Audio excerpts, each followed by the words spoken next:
कथा विश्व के परिवार सदस्यों, आज हम लेके आए हैं अनोखी कहानी। जीवन सुंदर है, हमें अपने तरीके से आभार व्यक्त करना चाहिए।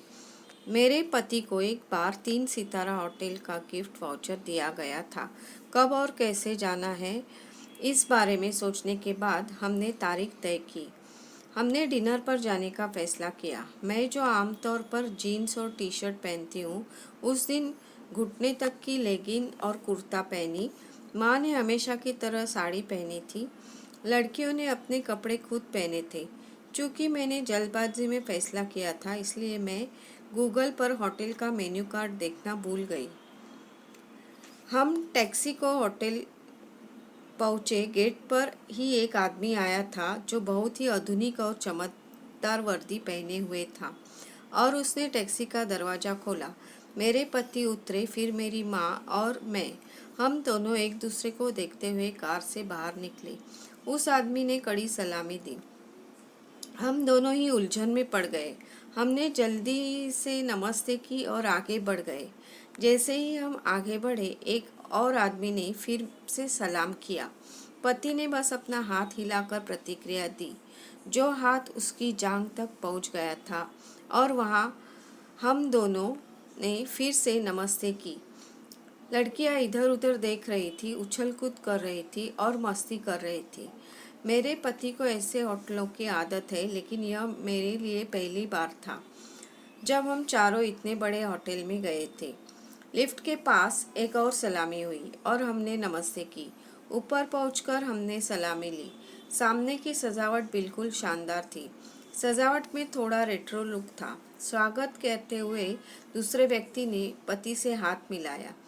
पति दरवेश की भूमिका में आगे था और हम उसके पीछे, भालू की तरह। दरवाजे पर खड़े आदमी ने हमें अंदर आने दिया, फिर से सलाम किया और हमने नमस्ते की। अंदर का नज़ारा देखकर हमारी आंखें आश्चर्य से चौड़ी हो गई। हम ऐसी चीज़ें देख रहे थे जो हमने पहले कभी नहीं देखी थी, और बाकी सब कुछ वहाँ के अनुभवी लोगों ने देखा होगा कि हम पहली बार इस तरह होटल में आए थे। हमारे अटेंडेंट ने हमें 5 लोगों को बैठने की जगह वाला एक कमरा दिखाया। एक तरफ कोच था, दूसरी तरफ कुर्सियाँ। बच्चों ने कोच पकड़ लिया और हम कुर्सियों पर आ गए। जैसे ही हम बैठने के लिए आगे बढ़े तो कर्मचारी आए और हमें बैठने के लिए कहा। वहाँ जो लाड़ प्यार किया जा रहा था, वह कुछ ऐसा था जो न तो मेरी माँ और न ही मैंने अपने पूरे जीवन में कभी किया था। हमने धन्यवाद कहा और बैठ गए। मेरा ध्यान मेरे पति पर था और मेरी माँ का ध्यान मुझ पर। मेरे पति ने टेबल पर रखा हुआ मुड़ा हुआ रुमाल नैपकिन उठाया और उसे अपनी गोद में रख लिया। फिर मेरी माँ और मैंने भी ऐसा ही किया। तुरंत टेबल पर 4 मेनू कार्ड आ गए। मैंने उसे खोला। ओह, कोई नाम परिचित नहीं था। मैंने अपने पति से कहा, पहले स्टार्टर ऑर्डर करो, कुछ ऐसा जो बाद में थोड़ा बेहतर हो। मैंने मेनू को पलटा। कुछ तय करने के बाद मैंने कप्तान को पूछा, तुम्हारे पास किस तरह का स्टार्टर है? उसने अपने काम में प्रति ईमानदार रहते हुए हम 2 या 3 व्यंजन बताए और बताया कि वे क्या थे। हम 2 अलग अलग व्यंजन के ऑर्डर किए। वह चला गया, लेकिन हमारे लिए नमकीन मूंगफली और चीज़लिंग का एक कटोरा छोड़ गया। 10 से 15 मिनट के भीतर 4 वेटर आ गए। कुछ के हाथों में प्लेट थी और कुछ के हाथ में वह खाना था जिसका हमने जिक्र किया था। वे चारों मेज़ पे चारों कोने पर खड़े थे। चारों से 3 एक जैसे दिख रहे थे। वे चीनी या जापानी लग रहे थे और सभी एक ही सांच में ढले हुए थे। वे अस्मिया या उच्च वर्ग के होंगे। हम सब उन्हें घूर रहे थे। छोटी बहन ने कहा, मम्मी, ये सभी भाई बहन होंगे। मैंने अपना सिर हिलाया।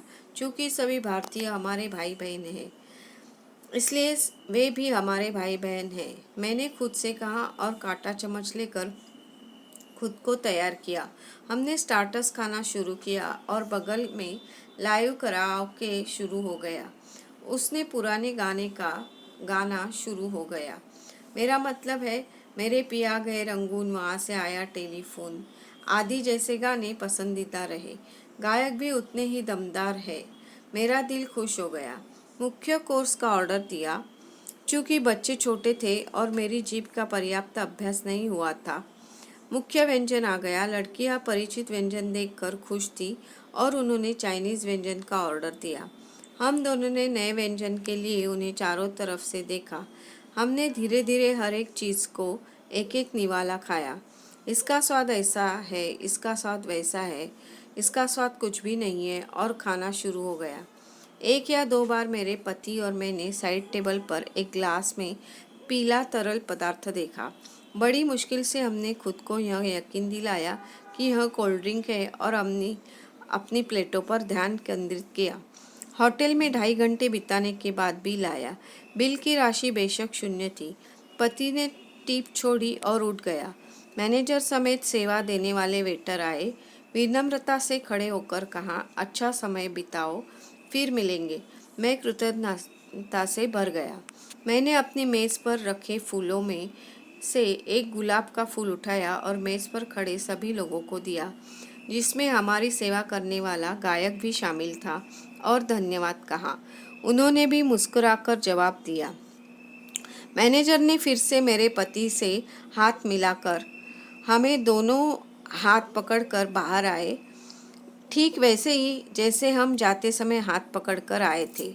हमारे परिवार के पुरुष हमारे व्यवहार के लिए हमारी शर्मिंदगी को साझा नहीं करते हैं। हमारा एक सरल नियम है कि हमें शिष्टाचार रखना चाहिए, लेकिन दिल और आत्मा से काम नहीं करना चाहिए। अगर लोग हमें गांव के लोग कहते हैं तो भी ठीक है। जीवन सुंदर है, लेकिन हमें अपने तरीके से आभार व्यक्त करना चाहिए। आपको क्या लगता है? हमें कमेंट करके बताएं। दोस्तों, कैसी लगी कहानी हमें कमेंट करके ज़रूर बताएं। चैनल को सब्सक्राइब करें, घंटी का बटन ज़रूर दबाएं ताकि ऐसे ही मज़ेदार कहानी आप तक पहुंच सके। धन्यवाद।